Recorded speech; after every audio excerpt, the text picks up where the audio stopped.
Distribution's one of the oldest business models that exists. And the mantra of distribution probably hasn't changed since the beginning of time. It's the right product at the right place at the right price. And so those needs don't change, but their priorities change a little bit. And then the expectation around how those things will be delivered changes a little bit. One of the biggest trends I see today is that our customers are also consumers. Whether it's a large mechanical that has revenues of hundreds of millions of dollars, or whether it's a single truck contractor who's working really locally, they're buying things on Amazon. They're probably having their groceries delivered. They're doing all of the things that we do every day as consumers. And that starts to bleed into the rest of our lives. When we have expectations as a consumer, professionally, whether we want to or not, we build those same expectations into the rest of our life. Nick, welcome to Think Like an Owner as a new sponsor now. In IT services, a common question is focused around when do I keep my IT service skill and capability in-house on my team as a full-time person or maybe multiple full-time people versus when do I start looking at outsourced IT providers who can be a third-party partner to my business. There's a kind of a lot that goes into that, and it gets very nuanced. But kind of what is like the rough overview of like the case for keeping IT services as an in-house skill versus outsourcing to a third party?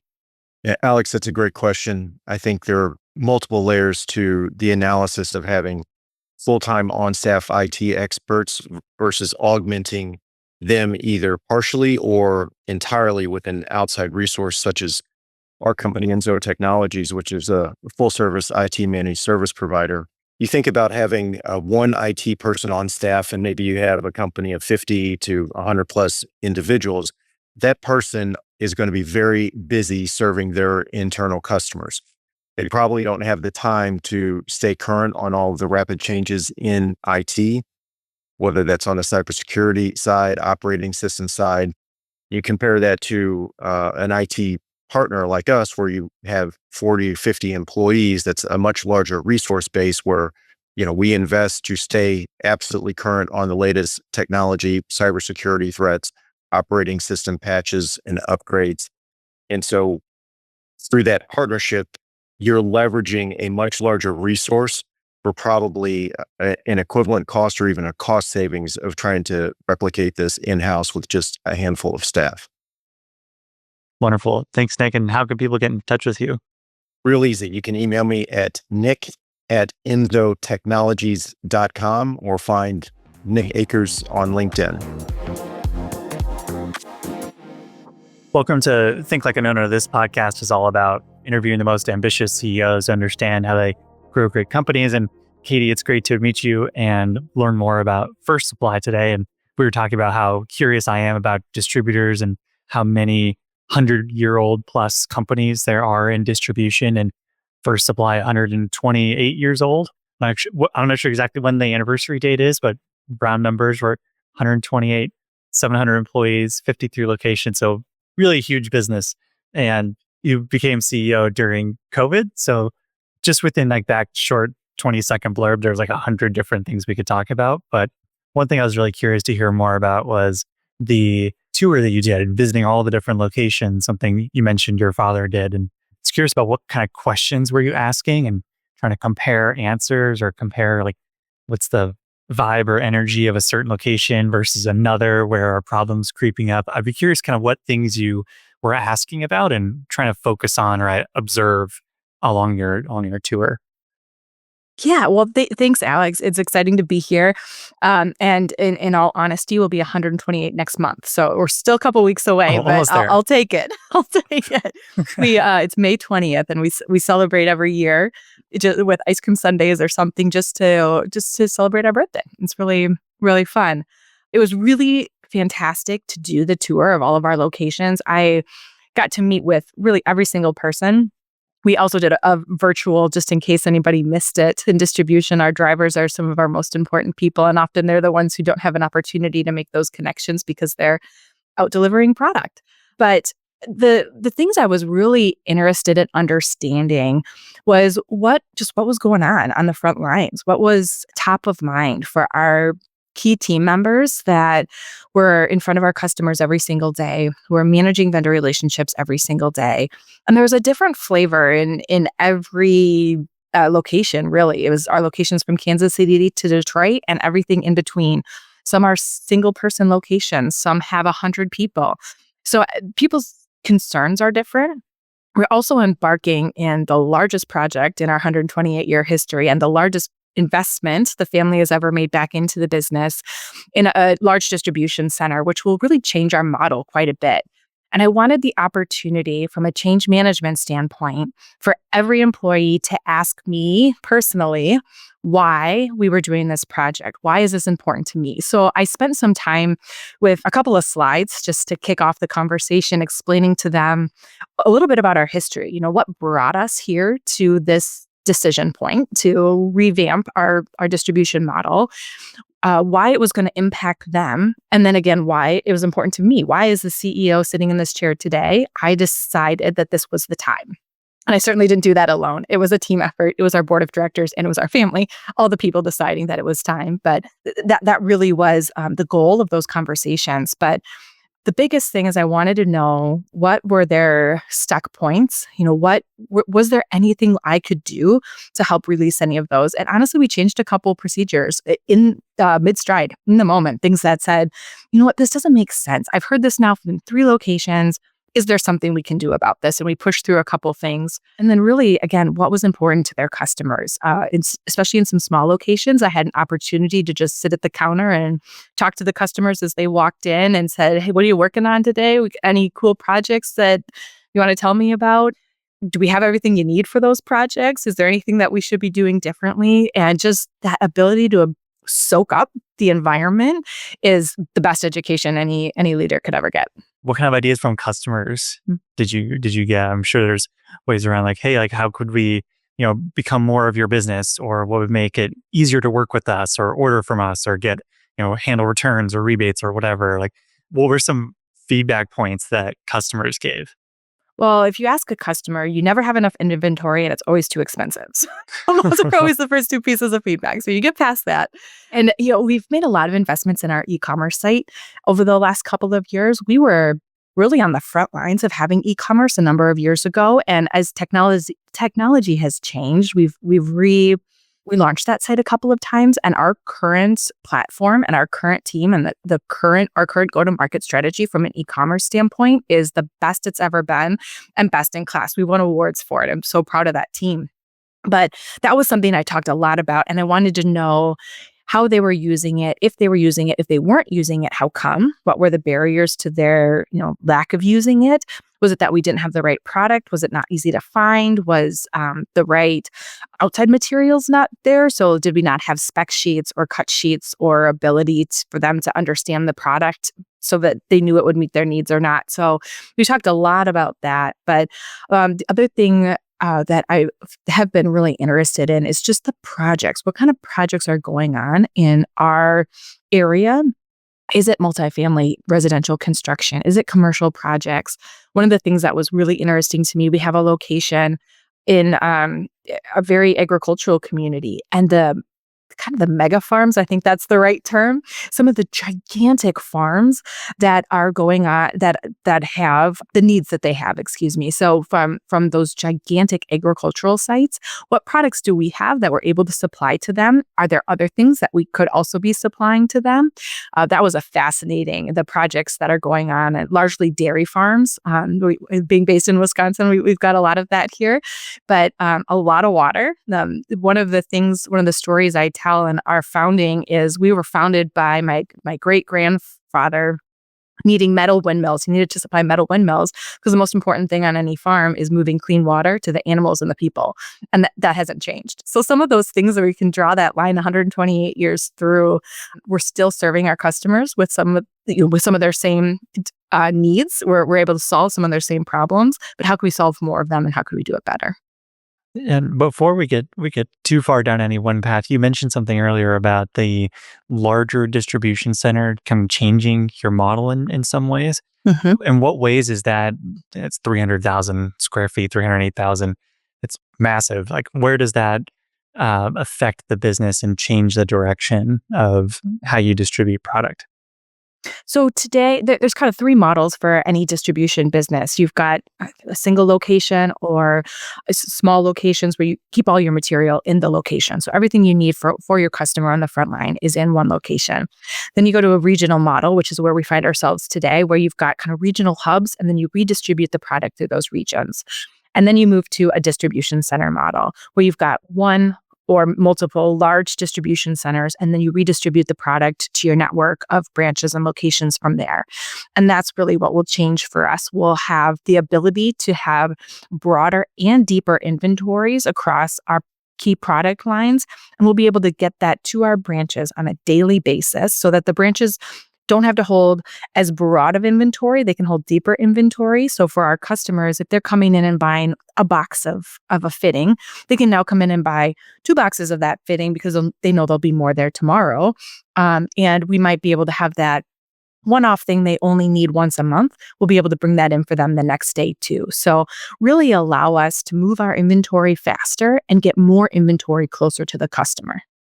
So what challenges, because there's you're switching models, presumably because the old model is breaking or it has more risk associated with it. So at your scale today, where have you been seeing the more regional model starting to break down? Like, what kind of common issues does that cause that a large distribution model or large distribution center starts fixing? It sounds like inventory is certainly one of them.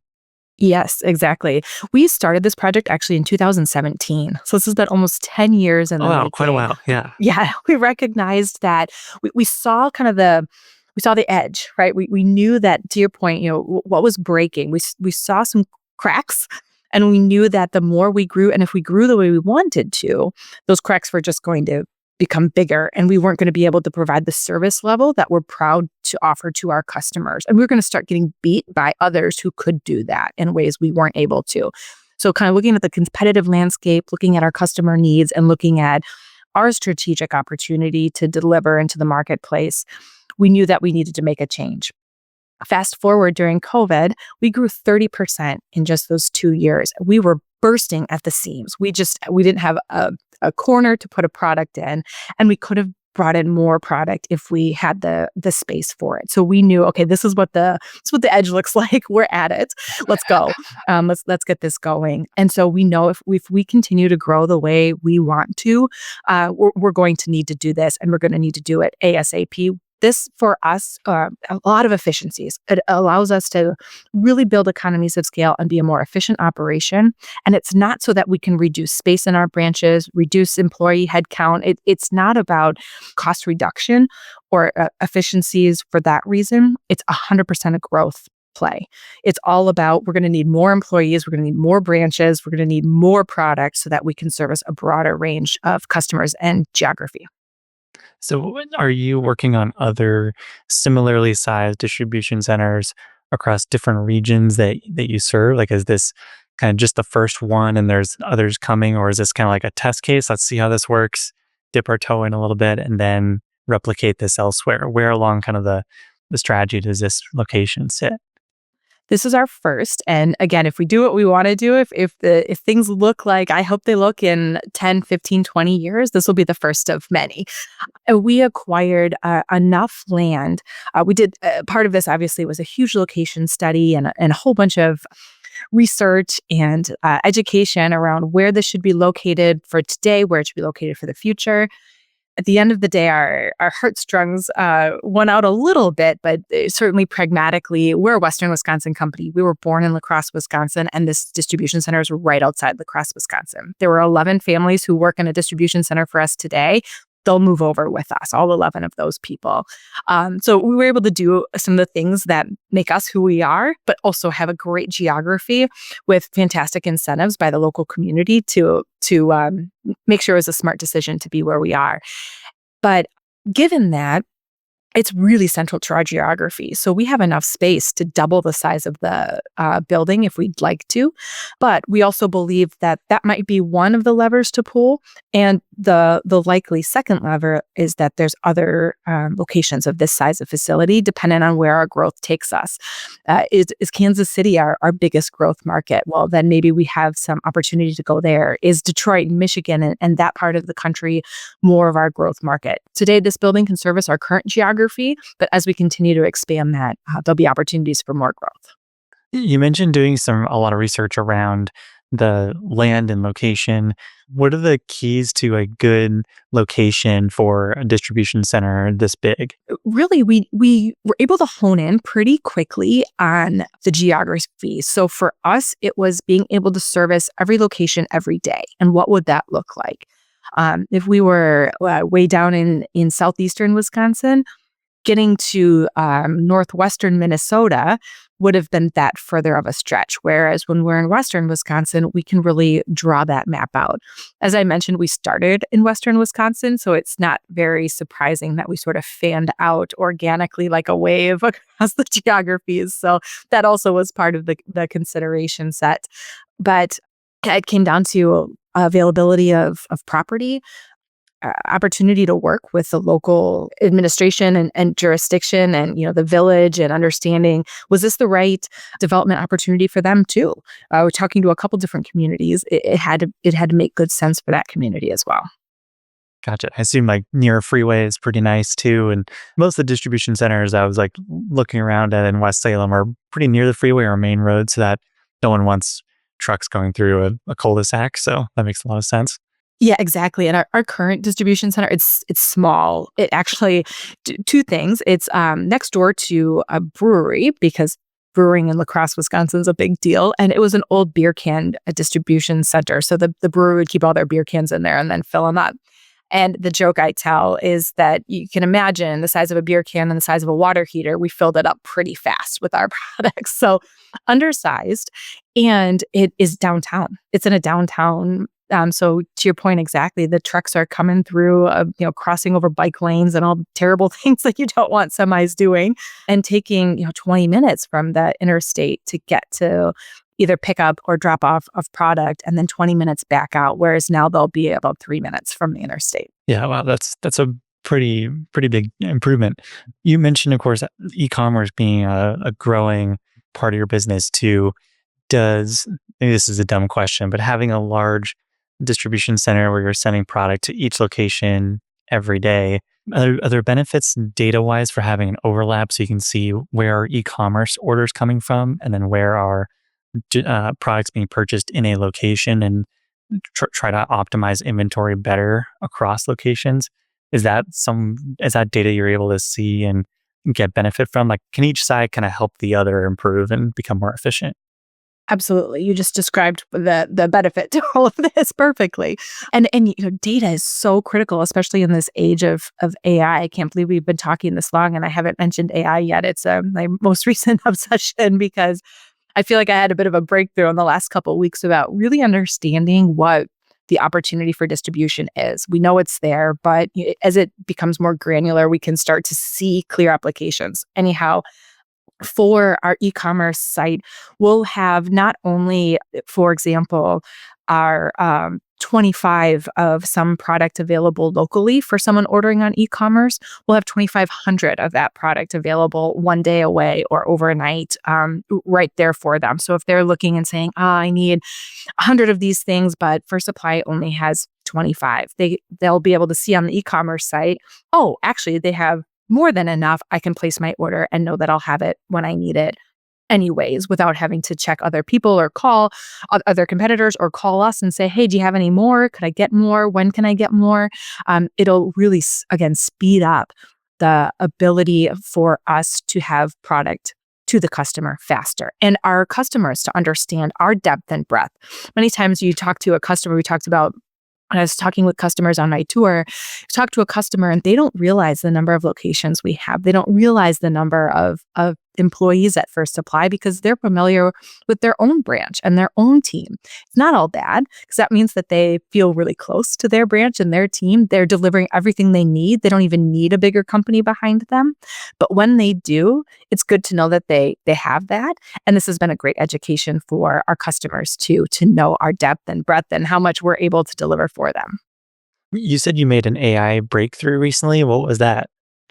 I listened to I went to a couple of really fantastic meetings that just helped me understand better how to activate AI. And this was one of the speakers said something really fantastic. I had been looking, and our team had been looking at AI through the lens of each of our software platforms and each of our software packages as an additional kind of ERP or enterprise-wide project. And so looking at our distribution center, we're going, we don't have the capacity to do a project like this right now. When we look at our, we use an Infor product for our ERP, and we had been working with Infor, and this was going to be like a couple month project, and it was going to cost so much in consulting fees. Well, the speaker really had sort of a suite of all of these small tools that are largely free, and just, hey, go use this, go try it, go test it out. Most people are using ChatGPT today throughout our company. But are there ways we could use it smarter? Could we invest in the enterprise version and then start to protect our data and use it differently? So it helped me see that this isn't this big, scary thing. This is small and easy, and we can use it even more and more every day in our own personal lives. So I've started to put a couple tools on my phone and do a couple things myself and test them just personally, so then I can figure out what the kind of the solve is, or what problems they're able to solve for us in the business too. Is there one particular project you're most excited about? Two things that we're working on right now. We're pricing, and in the advent of tariffs and everything else going on, like everything going on in the world right now, we are going to need to be able to deliver pricing and update our pricing that much faster. And that's just big data, that anything where you can use big data. So we need a way to process and analyze that information coming to us faster. Our FP&A team, our financial planning and analytics team, is testing a tool right now that we think might be able to help us do that even faster. Next week, I said, here, do this for a week and then report back. We got to do this fast. That's one of the things that I've learned. The breakthrough is like, you've got to use it fast. We got to make a decision fast. Either this is going to work or it's not. We don't need to pilot it for 6 months. We need to pilot it for a week and we'll know.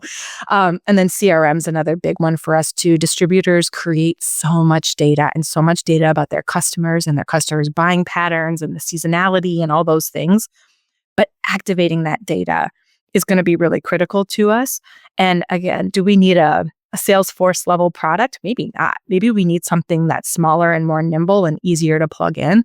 That one we haven't kicked off yet, but we've got some ideas about what we want to test. It does seem like AI is going to make kind of the level of software needed to accomplish something a lot lower. That you won't need the super intense software platform to fix this problem anymore. It'll be something much more simple that maybe you can train up to that level as you need to. But I like your boundary of like the 1 week. Like, we should know within a week if this is going to work or not. If we set it as a month or 2 months, it's going to drag on. It's not going to be a priority, and that people are just going to forget about it. We need to know pretty quickly if this is going to work or not. I like that. Yeah, exactly. And my breakthrough is a little like, I have an Oura ring and I love it. And the reason I got it 2 years ago, because I started to see the smartest people I know were all wearing them. I had this like week where I talked with 3 different people who I was like, wow, if those 3 are all doing this, I got to do this too. And I feel a little bit that way on this. Like, wait a second, these really smart people are saying, I've got to know more about this. I want to learn more about this. Why am I not learning more about this? I've got to dive in myself. So yeah, I think it's just going to be something we can't obsess too much about it because we can't put the cart before the horse. But at the same time, it's certainly got to be something we're all aware of, and that we're all, to your point, like using all the time in small ways until it just becomes normal.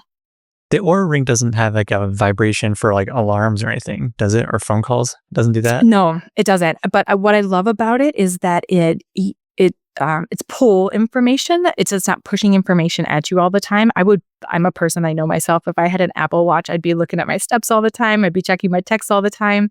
Whereas this is just collecting data all day. And I have to go out and get that data and look at it when I have a minute to do so. Or I usually at the beginning of the day, the end of the day, how'd I sleep? What am I setting myself up for? And then at the end of the day, how'd I do?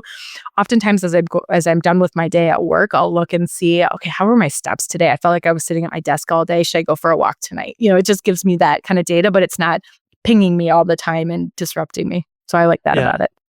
I have an Apple Watch mostly because I would miss phone calls otherwise. So I like that. And then it acts as an alarm in the morning. It won't make any sound. It'll just vibrate on my wrist. So I could wake up before my wife wakes up without waking her up as well with a loud alarm. But That's nice. but your point around like the pings all the time, that part is annoying.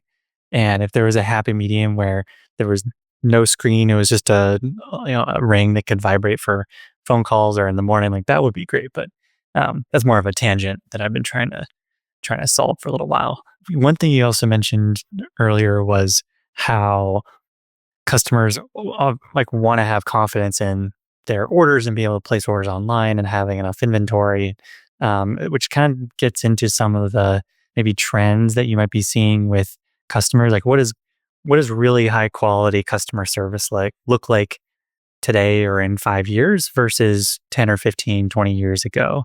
Like where are you seeing the kind of list of priorities for a customer? Like price is always going to be there, but what else is kind of creeping up there? It's interesting because you as you mentioned, distribution's one of the oldest business models that exists. And the mantra of distribution is probably hasn't changed since the beginning of time. It's the right product at the right place at the right price. And so those needs don't change, but their priorities change a little bit. And then the expectation around how those things will be delivered changes a little bit. One of the biggest trends I see today is that our customers are also consumers. Whether it's a large mechanical that has revenues of hundreds of millions of dollars, or whether it's a single truck contractor who's working really locally, they're buying things on Amazon. They're probably having their groceries delivered. They're doing all of the things that we do every day as consumers. And that starts to bleed into the rest of our lives. When we have expectations as a consumer, professionally, whether we want to or not, we build those same expectations into the rest of our life.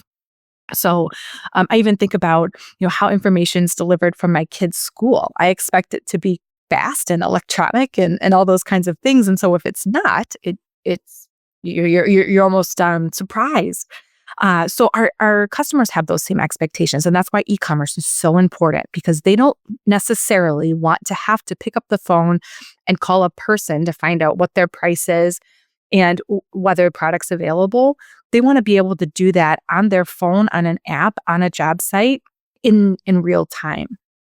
Sometimes, though, they also want to be able to call a person, and people have different expectations for different projects, maybe with different parameters. So our customers still need the same things, but they want it served to them, or they want it provided to them in differing ways over time. Do you have an app today, or are you working on one? We do. We have an app that really hooks up to our website. Some of the other things that we're working on that I think every distributor is working on that help solve for some of this, chat, the ability for customers to chat into us, the ability for customers to text and then be answered by a person, or hopefully by, an agentic AI operator that can solve for some of those basic things and then get pushed into a customer service person if those basic things aren't being solved. I read something recently about, I think it was some maybe research we even did, but the number one calls we were getting into our kitchen and bath stores were our hours. That's the number one reason someone was calling us. And so we had people stepping away from projects or sales or other customers to answer what our hours were, information that could easily be served up in other ways, by the website, by an automated message, or by a chatbot or something that could say these are what our hours are. So ways to understand how critical is the information and how critical is human intervention in providing that information. That's wild. That's hours. Like, that seems like a pretty quick, weekend fix. Let's put the hours on the site for each location, or at least make them like the first thing that loads on your phone.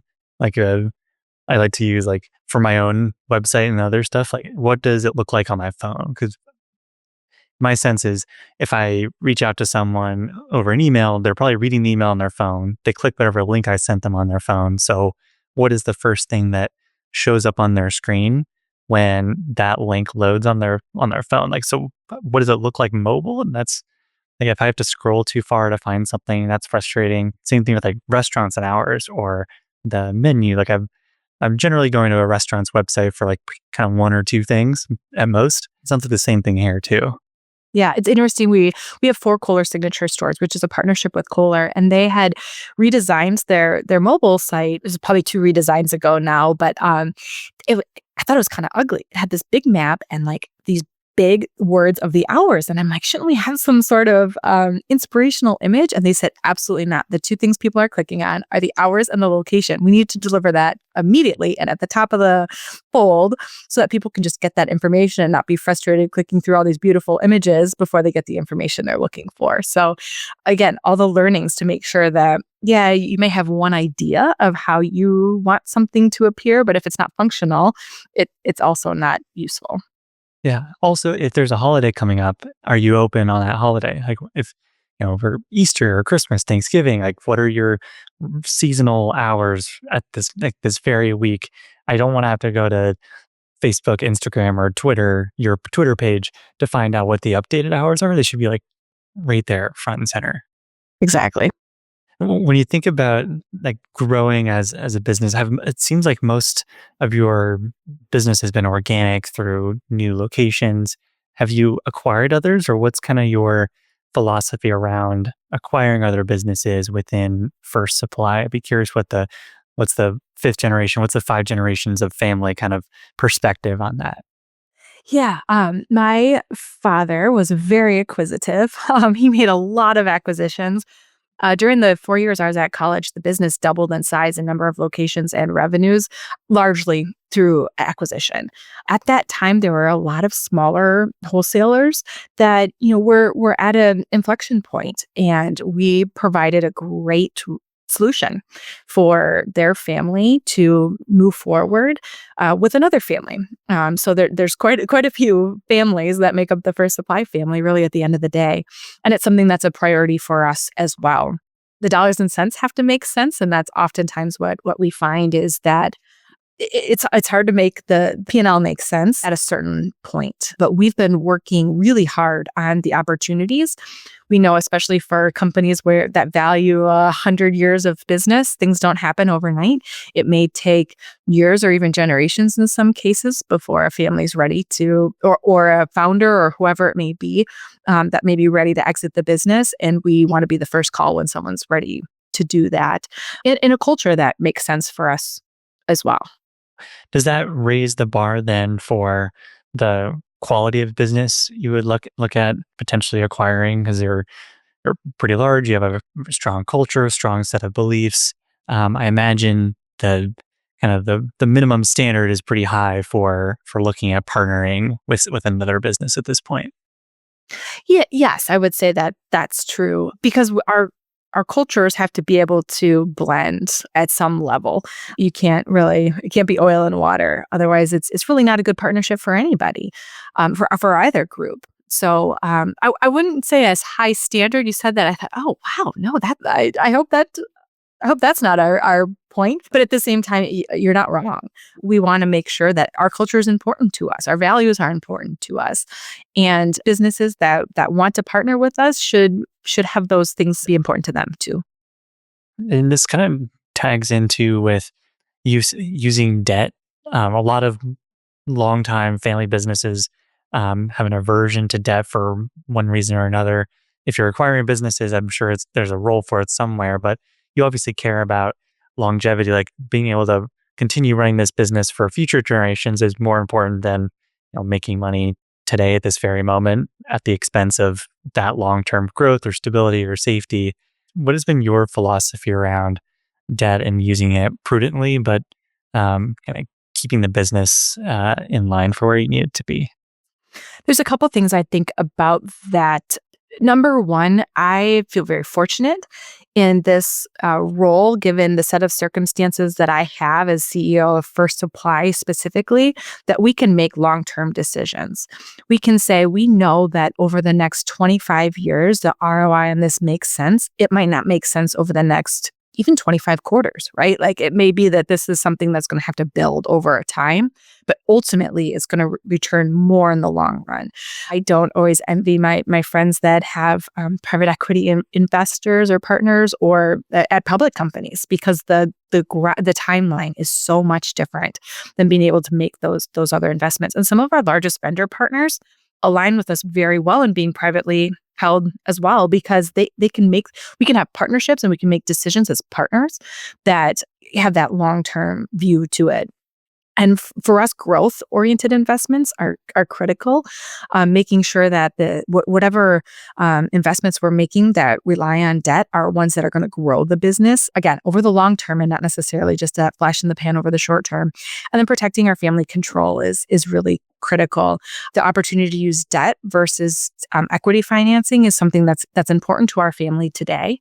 We have a very robust family governance structure as well, where we have 16 in my generation. I'm the only one active in the business today, but there are 16 people that we spend a lot of time. We have annual family meetings, and then we have other meetings. We have a family council that meets monthly, just to make sure that we are aligned when we're having input into some of these things, and that our values and our goals and objectives are aligned across our family. And if they're not, if a family member says, you know what, this isn't my best investment anymore. I'm still part of this family, but I'm not part of the business owning mechanism of this family. And what does that look like? And then what is the off-ramp for that person or that group of people who wants to make that decision? That allows us to make sure that we have really positive engagement and interactions, and there's no one feeling like I'm stuck here. I know what this looks like and what my options are. That's been a lot of hard work over quite a long time, and is new for us, but we keep evolving and growing in this family governance structure. So you're the only one of 16. How did that happen? No one else found distribution businesses as interesting as we do? I guess not. I don't know. But we have a rule in the family. It's one of our shared values that we have to work outside the business for 5 years. And so often, and we do that for a couple of reasons, so you have another boss, you're not just at the family business because it's where you landed, and you bring fresh ideas into the business. When you come back after 5 years and you say, wow, this company I was at did this or the other thing. So I did my 5 years. I wasn't looking for a job when my father approached me. I said, I really like what I'm doing. It's really exciting. It's really fun. I see a career here. But over time, I saw him in this business, lead this business, and I knew he had a really interesting job, and I wanted a job as interesting as his. I just didn't know it would be his job. That would be the interesting thing I found myself in. I saw you have a JD from Notre Dame. How did that happen? Where was talk about some of your background before First Supply? So I'm a tax attorney by education. My undergraduate's in accounting.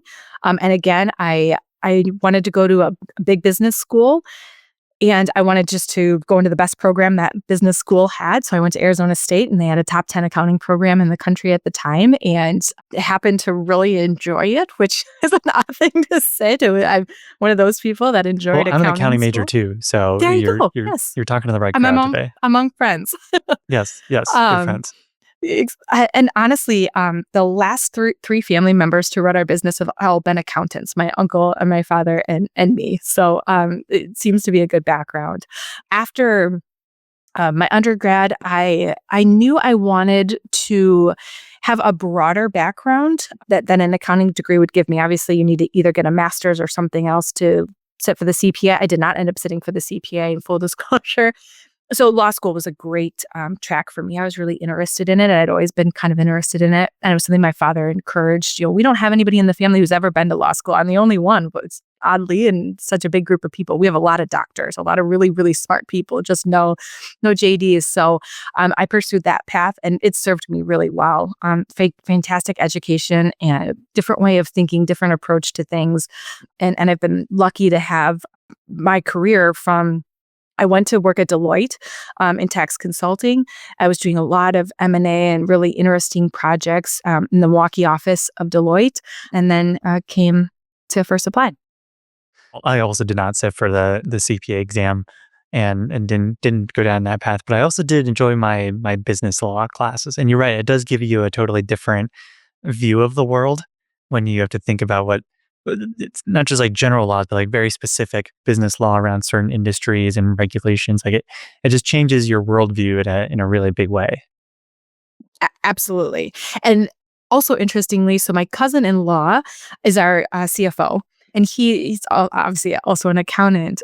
And so all four of the people who have really been running our business are accountants from a family aspect. But but he doesn't have the law background. So we come at things differently sometimes. We arrive at the same answer, but it creates just a really great discussion, right? So we've got different perspectives around different approaches that lead us to better decisions because we're able to take those lenses and find the common path in them. Where would you say the JD has influenced your kind of the way you approach running First Supply today? If you could point to kind of one or two maybe recent decisions or just lenses you look at the business through, what might those be? I don't know if it's the JD aspect or if it's just in my nature. It's probably maybe exacerbated by my JD, but I tend to have a very contemplative approach to decision making. And actually, I was exchanging some notes with one of our vendor partners about all of the tariff things. And I felt like I was probably bugging them a little bit because I really wanted to know their perspective. They said, yes, we'll get back to you. But I ended up joking in our email exchange, it's probably the old attorney in me that I just really want to understand all the facts so that it best guides my decision making so I can make my case for whatever decision is our ultimate outcome. I don't need anyone to tell me what the decision should be, but I want to understand the different perspectives and I want to understand the environment so that then we have the best decision forward. So sometimes it can make for slower decision making, but I think that it allows us to step through the process and really understand the environment around us as we make decisions. How would you describe your style as a CEO, and where do you find influence for that style? Maybe as a way to frame it, like if I was your personal intern for a week, what would I observe? What do you think I would notice and pick up on? I find myself, as leader of a business, leader of a family business, and the first female to do so. And all of that, I think, informs my style. I'm asked to speak to women business leaders from time to time. And one of the two kind of mantras I have, people ask a lot about work-life balance. And I believe there's no balance, it's all a blend. And so I may spend my day picking up a kid at school and then walking right into a meeting. And I try to travel with my kids when I can. There's a meeting in Florida. Okay, guys, you're coming with, and we'll bring the childcare and we'll make this work. And I think that informs my style as well, because it's important to me that my team has that same perspective, which is a really different style that I think, especially in distribution, where it's still very male dominated industry, and there's still I'm also a younger person in our industry. I'll say in the American Supply Association, I was our president a few years ago. I was our second female, but I was our youngest president ever. So I have that aspect too of just a little bit different approach to things, just based on all of those demographics. And I think that informs my style. But again, at the same time, my contemplative approach, which I would say I seek. I just did my review with my team, and I seek to understand a lot of information, which can be good and bad. So it's something to make sure I'm always evolving. I have a pretty natural curiosity. I want to understand things. Visiting our branches was really great for me because it was an education experience for me to never stop learning. And then the other thing that I think is really important is to have an advocate and be an advocate. So wherever I can find opportunities to advocate on behalf of someone else, especially maybe a young woman in our business that is looking for opportunity that maybe is overlooked or has other priorities. And so it is approached differently for projects, and then making sure that I've got my own advocates. When our board of directors is in executive session and they've got things to say, what are they saying on my behalf? And do they understand my approach, and do they understand my strategy, so that when they're talking without me present, do they understand that? And do they understand the why and what the outcome's going to be, and why the outcome's important to me? Who makes up that board of directors? Is it primarily family, or are there some more independent members? What's the construction of that board?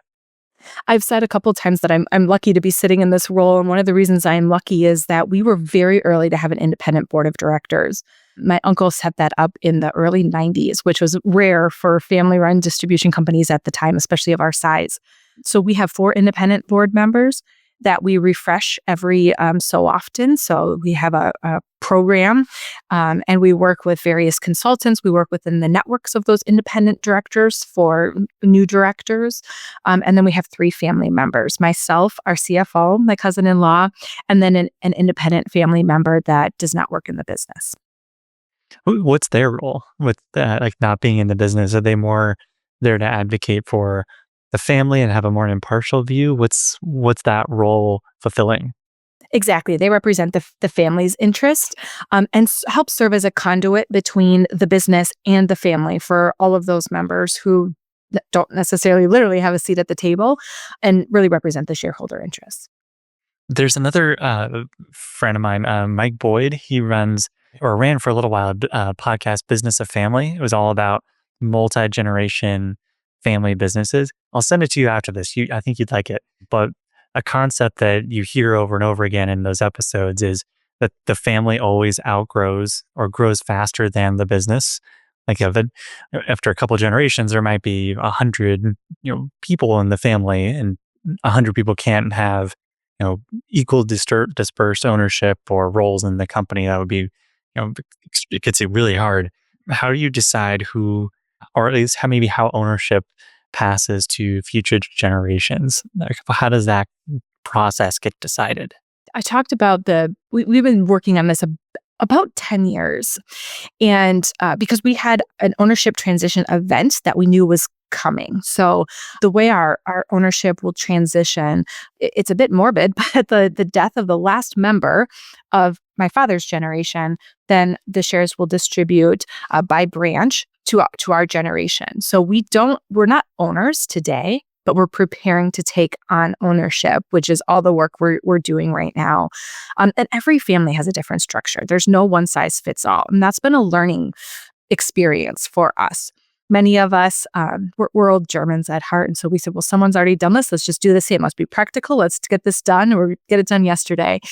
And it's not that simple, because what worked for one family might not work for ours. There's probably threads in each family's story that weave into ours.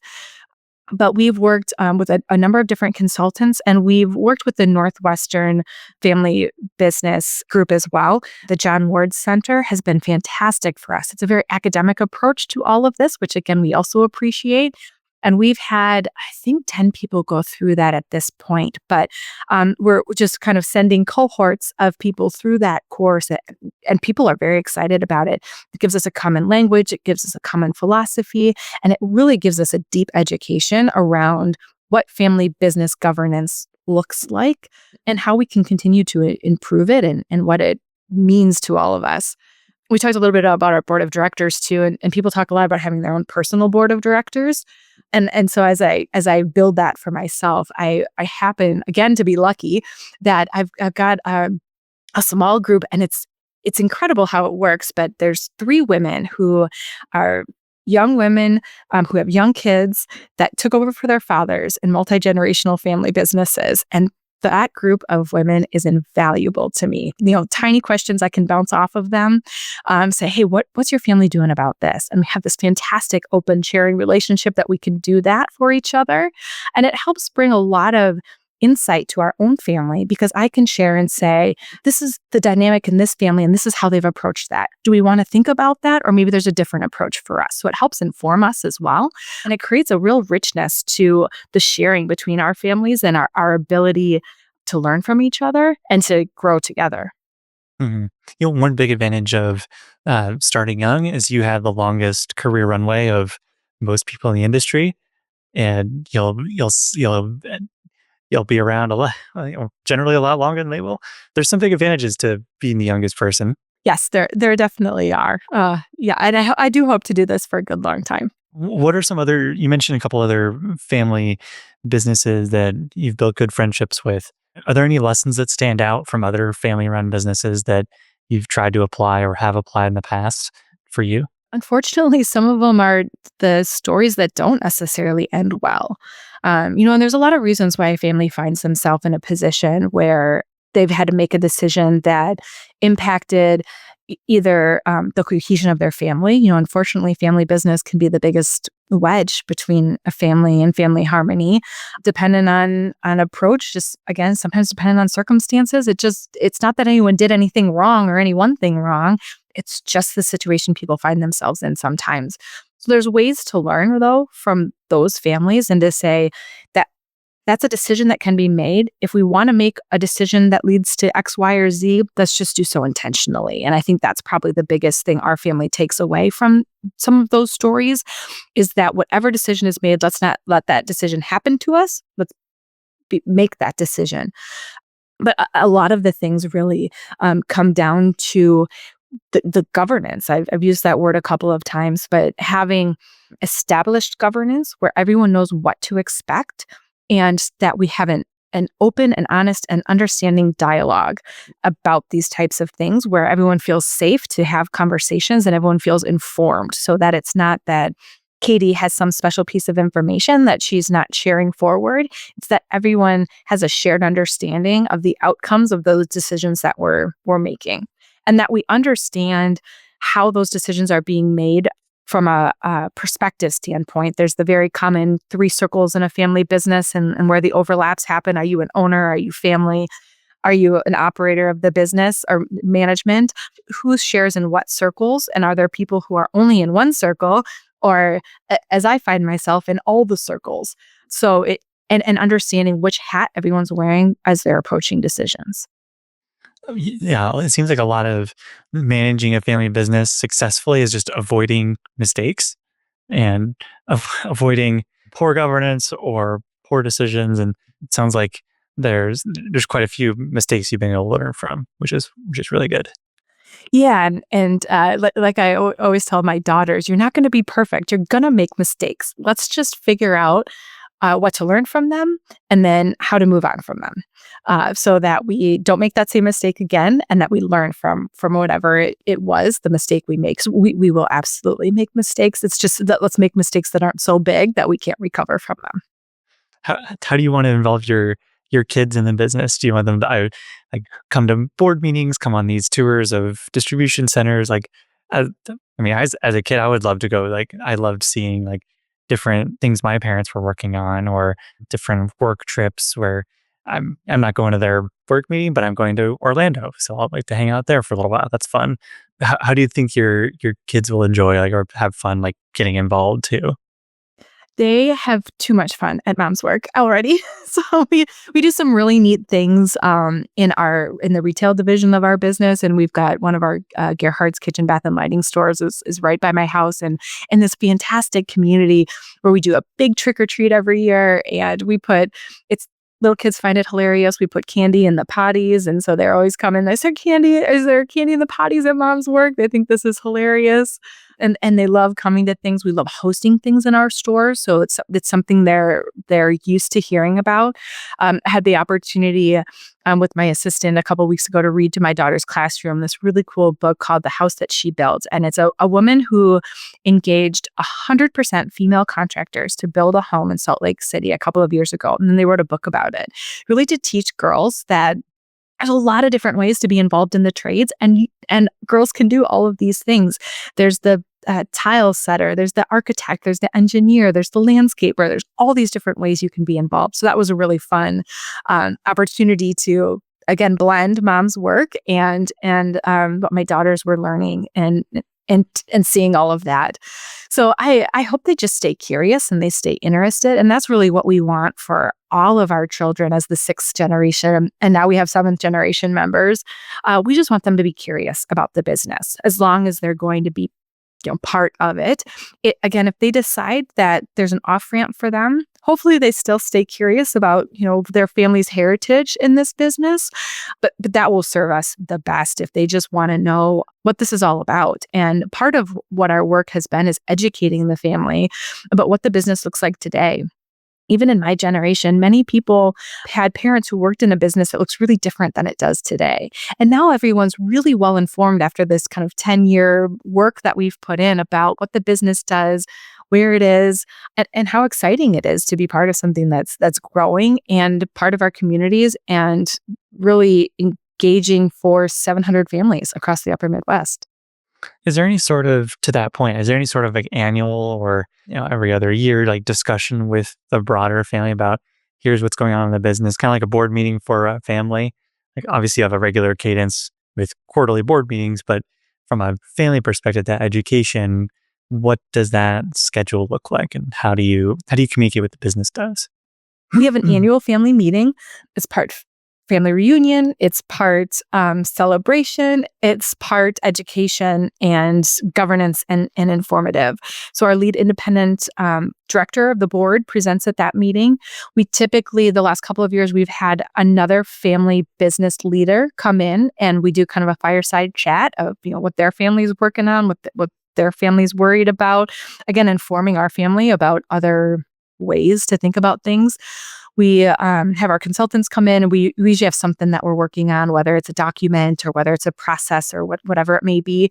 We work on that for a while. We usually have a big dinner where we celebrate all the birthdays, weddings, anniversaries, births, all the things that have happened during the year. And so it's just a really nice weekend. We have phenomenal attendance, which I applaud the family for. People want to come. This year we'll have it at our big new distribution center. I'm really excited for everybody to see it. They've been hearing Wonderful, a lot very about on it. They've brand. been following pictures. Yep. So they'll be able to see all the robotics and all the things happening and working right there. So yeah, it's an important part of what's become the cadence for our family, that we know when this is going to happen. We look forward to it. And the family council really leads that meeting. I support what they're planning and getting the pieces in place, but really it's led by that family council.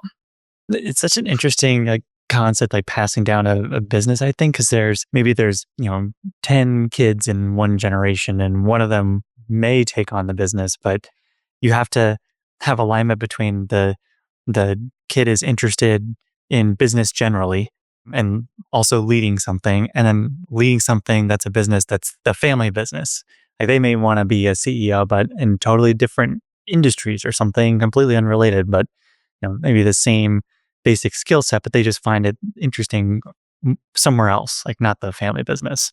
And also some people grow up in the family business and they want to do anything but that in the future, or some go the other way, they dive in, and it seems like a lot of overlaps have to happen to get that right next generation to step up and lead the business.